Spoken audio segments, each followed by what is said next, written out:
अगर मैं आपसे सवाल करूं, अगर आपकी जो मांगे हैं अगर पूरी नहीं होती है, 24 का चुनाव है, तो इसको लेकर सरकारों से नाराजगी होगी, क्या कहना चाहेंगे सरकारों को? हम इसी तरह आते रहेंगे और धरना उठाते रहेंगे। वोट में भी तो कहीं विरोध करेंगे, आंखों में आंसू है, विरोध होगा वोटों में। बिल्कुल करेंगे। क्यों रोक क्यों रहे हैं आप? इसलिए कि हम लोगों को घर नहीं है, जमीन बसने के लिए, सर छुपाने की जगह नहीं है। सरकार बड़ी बड़ी कंपनियां लगाती है, 15 किलोमीटर एनटीपीसी को जमीन देती है, मुझे रहने के लिए 1.5 बिस्सा पट्टा क्यों नहीं देती है? ये दुख है। आप किस जगह से हैं यूपी में? प्रयागराज। प्रयागराज जी। आपके पास जमीन और घर नहीं है? नहीं है। सरकार जो योजनाएं कहती है सबको घर दे रहे हैं, शौचालय दे रहे हैं, आवास दे रही है, कुछ नहीं मेरे मिला। पास रहने का कोई ठिकाना नहीं है, मैं फुटपाथ पर जिंदगी व्यतीत कर रहा हूँ, तो क्या देगी सरकार हमको? नमस्कार, मैं राहुल। दिल्ली के जंतर मंतर पर इस समय 2024 चुनाव से पहले जिस तरीके से लगातार अपनी मांगों को लेकर के प्रदर्शन हर रोज यहां पर लगातार जारी होता है।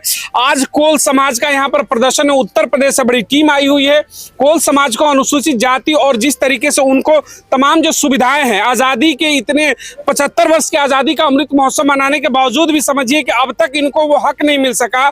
उस हक की मांगों को लेकर के दिल्ली के जंतर मंतर पर इस समय कोल समाज से तमाम वरिष्ठ मतलब उनके जो समाज सेवी हैं, उस समाज से जो लड़ने वाले वो तमाम लोग मौजूद है। चलिए उनसे चर्चाओं को शुरू करते हैं। क्या उत्तर प्रदेश में मौजूदा की सरकार डबल इंजन की सरकार, बाबा की सरकार है, कहते हैं कि बुलडोजर की सरकार है, न्याय सबको मिलता है, तो क्या कोल समाज को? मैं आपसे सवाल करूं, अगर आपकी जो मांगे हैं अगर पूरी नहीं होती है, 24 का चुनाव है, तो इसको लेकर सरकारों से नाराजगी होगी, क्या कहना चाहेंगे सरकारों को? हम इसी तरह आते रहेंगे और धरना उठाते रहेंगे। वोट में भी तो कहीं विरोध करेंगे, आंखों में आंसू है, विरोध होगा वोटों में। बिल्कुल करेंगे। क्यों रोक क्यों रहे हैं आप? इसलिए कि हम लोगों को घर नहीं है, जमीन बसने के लिए, सर छुपाने की जगह नहीं है। सरकार बड़ी बड़ी कंपनियां लगाती है, 15 किलोमीटर एनटीपीसी को जमीन देती है, मुझे रहने के लिए 1.5 बिस्सा पट्टा क्यों नहीं देती है? ये दुख है। आप किस जगह से हैं यूपी में? प्रयागराज। प्रयागराज जी। आपके पास जमीन और घर नहीं है? नहीं है। सरकार जो योजनाएं कहती है सबको घर दे रहे हैं, शौचालय दे रहे हैं, आवास दे रही है, कुछ नहीं मेरे मिला। पास रहने का कोई ठिकाना नहीं है, मैं फुटपाथ पर जिंदगी व्यतीत कर रहा हूँ, तो क्या देगी सरकार हमको? एक निवेदन उत्तर प्रदेश के मुख्यमंत्री से, मैं उम्मीद है कि आप तक ये खबर जरूर पहुंचेगी। मुख्यमंत्री महोदय, जरा इस पीड़ा को समझिएगा। एक अनुमति आप जरूर विनती करिए मुख्यमंत्री योगी आदित्यनाथ से कि हमें भी आवास मिले। बोलिए। मैं आवास नहीं सर, जमीन चाहिए। जमीन चाहिए, हमें आवासीय पट्टा चाहिए, जीने के लिए 2 एकड़ जमीन चाहिए, तब तो हमारा पालन पोषण हो सकता है। देखिए इन आंखों को देखिएगा, आंसू है। एक बड़ा सवाल उठता है इस देश में। कहते हैं कि लोकतंत्र में इस समय बड़ी बड़ी चर्चाएं हो रही, बड़े बड़े मंचों से कहा जा रहा है, प्रधानमंत्री हो या फिर तमाम जो लाव लश्कर है उनकी कैबिनेट का, कहते हैं कि हर किसी को हमने आवास दे दिया। 2022 तक 22 करोड़ आवास देने की बात हुई थी। कहा गया था कि हर घर को आवास मिलेगा, हर किसी को इसमें सुविधाएं मिलेंगी। लेकिन ये चेहरा आज भी दिल्ली के जंतर मंतर पर आकर रोता है, कहता है कि हमारे पास जमीन नहीं है, एक घर नहीं है। और हम बात करते हैं मंगलयान की, चंद्रयान की। हम कहते हैं विश्व गुरु बनेगा। उस विश्व गुरु में आज भी उत्तर प्रदेश के इलाहाबाद से आने वाले, प्रयागराज से आने वाले ये भील समाज के जनजाति से हैं कि जिनको समझिए आज एक मकान नहीं के रहे और आंखों में आंसू है। और चंद कदमों की दूरी पर संसद है, लग्जरियस संसद है, 1200 करोड़ रुपए लगा करके, जिसमें माननीय बैठते हैं, गद्देदार सीटें चाहिए, उनको सब सुविधा चाहिए। एक सांसद बनता है, एक विधायक बनता है, 5 साल के अंदर बंगले में पहुंचता है झोपड़ी से। लेकिन आजादी के 75 वर्ष के बाद भी झोपड़ी में रहने वाला झोपड़ी भी छीन चुकी है और खुले आसमान में है और आकर के जंतर मंतर पर रो रहा है कि हमें रहने के लिए आवास नहीं है। तो आपकी योजनाएं कहाँ है माननीय मुख्यमंत्री योगी आदित्यनाथ जी, माननीय प्रधानमंत्री नरेंद्र मोदी जी? बड़ा सवाल है, आपकी योजनाएं कहाँ है? कहाँ है आपकी आवास की योजनाएं? कहाँ है आपकी शौचालय की योजनाएं? कहाँ है आपकी मुफ्त की योजनाएं? कहाँ है पिछड़े समाज को मुख्य धारा में लाने की योजनाएं? आप छत्तीसगढ़ में मुख्यमंत्री दलित समाज से, आदिवासी समाज से बनाते हैं, एक आदिवासी यहाँ रोता है, इस पर सवाल कौन उठाएगा? सबसे बड़ा प्रश्न चिन्ह यही खड़ा होता है। 24 चुनाव, एक बड़ा सवाल है, 24 चुनाव में क्या खुलकर भी विरोध होगा? अगर मांगे पूरी नहीं होती है, कब तक चुप रहेंगे? 75 वर्षों से चुप रहे, अब तो सवाल उठाएंगे सरकारों के सामने। सर मैं बिल्कुल उठाऊंगा, क्योंकि देखिए सरकार पे पूरे मतलब गांव से लेकर सदन तक कब्जा है। इन्होंने ईवीएम लगा के रखा, हम कितनों वोट अगर हटाएंगे सर कैसे मानेंगे बताइए आप। इन्होंने ईवीएम लगा के रखा। मध्य प्रदेश में हम सरकार पूरी परिवर्तनशील थी, लेकिन ये सरकार ने ईवीएम लगा के रखा। चाहे 36 जितने राज्य हैं, लोगों ने अगर घर घर अदर पार्टियों को वोट दिया तो आपको भैया कैसे हो गया? हमने जहां संभावना की 200 वोट अदर पार्टियों को मिलना चाहिए, 400 वोट आपने कैसे पा दिया? अगर जहां आरक्षण वाली बात है सर, मैं आरक्षण जो मुद्दा लेकर आया हूं, आप भी आज प्रधानमंत्री बने हैं तो आरक्षण की वजह से। आज भी कोई मुख्यमंत्री राष्ट्रपति बना होगा तो आरक्षण का, चाहे सामान्य वर्ग का हो, चाहे ओबीसी का हो, चाहे एससी का, हम कोल जाति इतना वंचित हो गए क्या? हमने हमारे भगवान बिरसा मुंडा जी जैसे लोग देश के लिए लाखों लाखों लोग कुर्बानी कर दिया, हमें जीने का हक नहीं है क्या? हम भारत के मालिक नहीं है क्या? विदेशों से लोग यहाँ पे ला रहे हैं आप 10,000 और लगभग बस्ती बसा रहे हैं।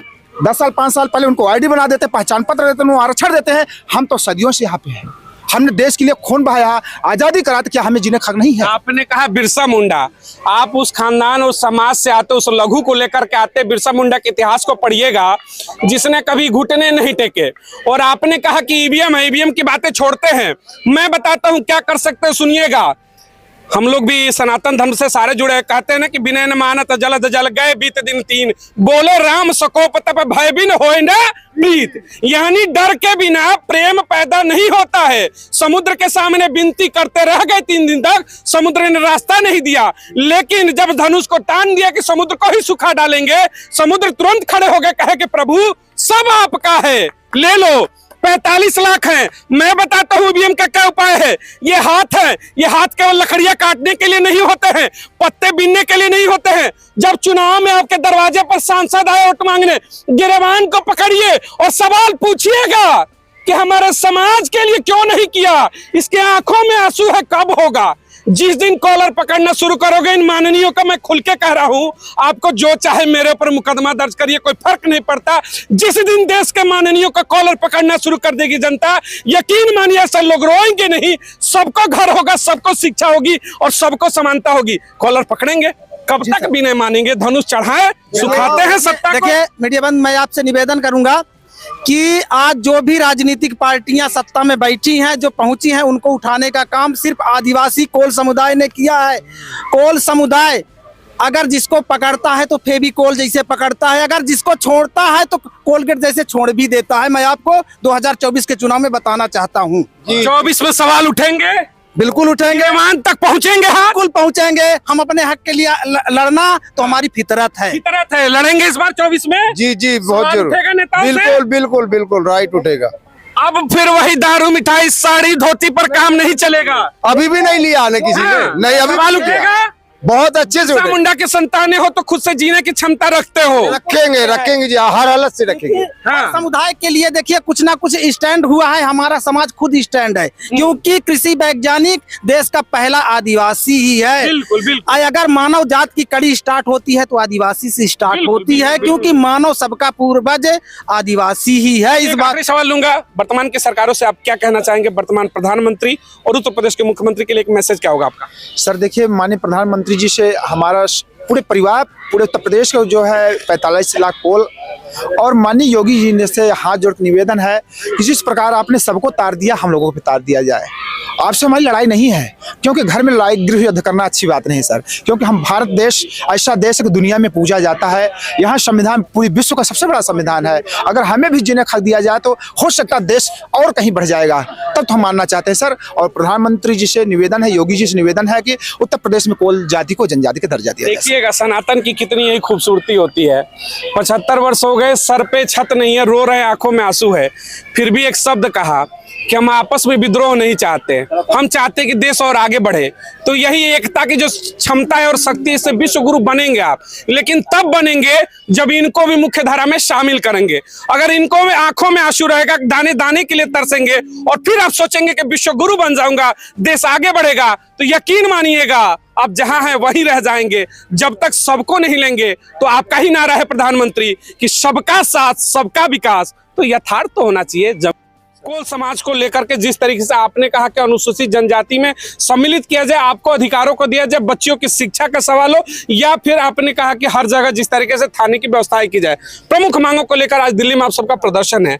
वर्तमान की सरकार डबल इंजन सरकार, उम्मीदें हैं? सर बहुत बहुत धन्यवाद सर। मैं एडवोकेट रंजन कोल, अपना मंच डेमोक्रेसी के राष्ट्रीय अध्यक्ष।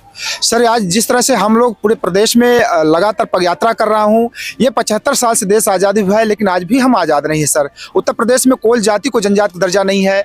हमारे उत्तर प्रदेश में कोल जाति जो है 45 लाख है। जो विंध्य प्रदेश है, ट्राइबल इलाका है, सोनभद्र है, मिर्जापुर है, चंदौली, बांदा, उरई, झांसी, इलाहाबाद, तमाम जो जिले हैं सर, वहाँ पे कोल आदिवासी आज 5-5 हजार बहुत पहले से निवास कर रहा है, लेकिन इनको कोई एसटी का दर्जा नहीं है सर जी। मैं चाहता हूँ जिस प्रकार आपने सामान्य वर्ग को 10% आरक्षण दिया है, चाहे आर्थिक हो या किसी रूप से, ओबीसी भाई को 21% आरक्षण दिया, एससी भाई को 22% आरक्षण दिया, तो कोल आदिवासी का सौतेला व्यवहार क्यों? तो ये इस तरह से सौतेला व्यवहार हम बर्दाश्त नहीं करेंगे। माननीय प्रधानमंत्री जी से, आदित्यनाथ योगी जी से, मां मुर्मू जी से मैं कहना चाहता हूं, मुझे भी जीने का हक है कि मुझे भी जीने दिया जाए। अगर सभी वर्गों का जीने का हक है तो कोल आदिवासी के जीने का हक क्यों नहीं? सवाल है कि मौजूदा दौर में आप लोग किस कैटेगरी में आते हैं, क्या कैटेगरी आप? सर यहाँ पे तो एससी में यहाँ रखा गया, मैं एससी में नहीं हूँ सर, मैं एसटी में हूँ, अनुसूचित जनजाति में हूँ। जैसे मध्य प्रदेश हो, झारखंड हो, छत्तीसगढ़ और छत्तीसगढ़ हो गया, बिहार आदि जो राज्य हैं वहाँ पे अनुसूचित जनजाति में रखा गया कोल को, लेकिन उत्तर प्रदेश में सौतेला व्यवहार है सर। अच्छा, उत्तर प्रदेश में एससी कम्युनिटी में रखा गया और बाकी जगह में एसटी में है आप? बाकी जगह में एसटी में है। उत्तर प्रदेश में भी जब माननीय श्री स्वर्गीय बीपी सिंह थे, उन्होंने 1980 में लागू किया था, जब मंडल कमीशन आयोग था। माननीय मुलायम सिंह जब सरकार थी, उन्होंने 6 महीने का लागू किया था, लेकिन राजनीतिक पार्टियों ने कोल को जो है इस तरह से उस तरह बरगलाते हुए उनको सिर्फ यूज करके फेंकने काम किया है, लेकिन हक अधिकार की बात नहीं किया सर। लेकिन सबसे बड़ा सवाल ये उठता है, इन्होंने कहा कि मध्य प्रदेश, छत्तीसगढ़, राजस्थान, अन्य ऐसे जो राज्य हैं वहां पर शेड्यूल ट्रायल में है, ये एसटी में ऑलरेडी है। लेकिन जब बात आती है कि देश का सबसे बड़ा सूबा उत्तर प्रदेश, तो वहां पर इनको एससी कैटेगरी में डाला गया है। बड़ा सवाल ये उठता है कि छत्तीसगढ़ में अभी आदिवासी समुदाय के मुख्यमंत्री को बनाया गया और कहा गया कि मुख्यमंत्रियों के डेवलपमेंट में हम काम करते हैं, उनको मुख्यमंत्री का पद दे दिया छत्तीसगढ़ में। तो क्या वाकई में अगर मुख्यमंत्री का पद आप देते हैं, जनजाति के डेवलपमेंट की बात करते हैं, तो फिर उत्तर प्रदेश में वही डबल इंजन की सरकार है। माननीय योगी आदित्यनाथ मुख्यमंत्री है और ऊपर प्रधानमंत्री नरेंद्र मोदी, जो दोनों ही कहते हैं कि पिछड़ों के हम बेटे हैं, पिछड़ों के समाज के लिए काम करते हैं, पिछड़ों की उन्नति का हम काम करते हैं। तो फिर ये सवाल उठता है कि जो कोल समाज है, जिसकी संख्या इन्होंने बताया कि उत्तर प्रदेश में लगभग 45 लाख, एक बड़ी संख्या होती है। और सबसे बड़ा ये जो आप पूर्वांचल का पूरा एरिया कहते हैं, जिस तरीके से बलिया, आजमगढ़, मऊ, देवरिया, इन्होंने बताया कि गाजीपुर, इलाहाबाद, झांसी, तमाम जो ऐसे जिले हैं, तो अगर पूर्वांचल में इनकी आबादी बेहतर है तो इनके डेवलपमेंट के लिए काम क्यों नहीं? और उसी पूर्वांचल से प्रधानमंत्री नरेंद्र मोदी बनारस से चुन करके सांसद बन करके देश की संसद में पहुंचते हैं। प्रधानमंत्री भी आपकी तरफ से आते हैं उसी पूर्वांचल से, गोरखपुर से बाबा भी वहीं से आते हैं, तमाम बड़े चेहरे उत्तर प्रदेश उसी पूर्वांचल से आते हैं जहां से आपका समाज है। फिर भी अगर सौतेला व्यवहार हो रहा है तो इसके लेकर नाराजगी होगी सरकारों से? सर नाराजगी तो बहुत ज्यादा है, क्योंकि अगर जाति को प्रधानमंत्री, मुख्यमंत्री, राष्ट्रपति बना देने से काम नहीं चलेगा सर। आज हम लोग भूखे हैं, आज ये मुखौटा देकर नहीं काम चलेगा। हमारे समाज के लोग जो विधायक, मंत्री, सांसद बन के जा रहे हैं सर, वो कहीं ना कहीं वो मतलब एक चूड़ी पहनने का काम कर रहे हैं। उनको शर्म आनी चाहिए, क्योंकि कोल आदिवासी आज घर घर बेरोजगार आदमी है। हमारे बहन बेटियां, भाई इंटर BA BEd करके बेरोजगार होकर घूम रहा है। आज उत्तर प्रदेश में देख रहे हैं शिक्षा मित्र की जो वैकेंसी है 1.5 लाख है, लेकिन बेचारे बेरोजगार पड़े हैं सारे। कोल समाज की बात करें तो आप लोग का मुख्य पेशा क्या है, किस पेशे से आप लोग बिलोंग करते हैं? देखिए, हमारा मुख्य पेशा क्या है? कृषि से हम जीवन यापन करते हैं।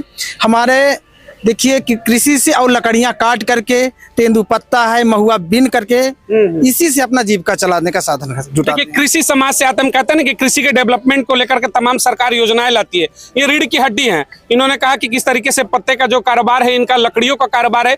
तो कहीं ना कहीं जब हम कहते हैं ना कि जैसे हर हाथ रोजगार की बात, ये रोजगार पहले से पैदा करते हैं। बस 2024 चुनाव से पहले लगातार हम लोगों का जनता के बीच में सर्वे जारी है। इन तमाम मुद्दों पर आपकी क्या विचार है जरूर प्रकट करिएगा। चैनल के साथ जुड़े, सब्सक्राइब करें, अधिक से अधिक लोगों तक इन मुद्दों को पहुंचाए। साथ ही खबर में जरूर अपनी कमेंट बॉक्स में रखें 24 में सत्ता वापसी किसकी होती है और प्रमुख मुद्दे क्या होंगे। जय हिंद।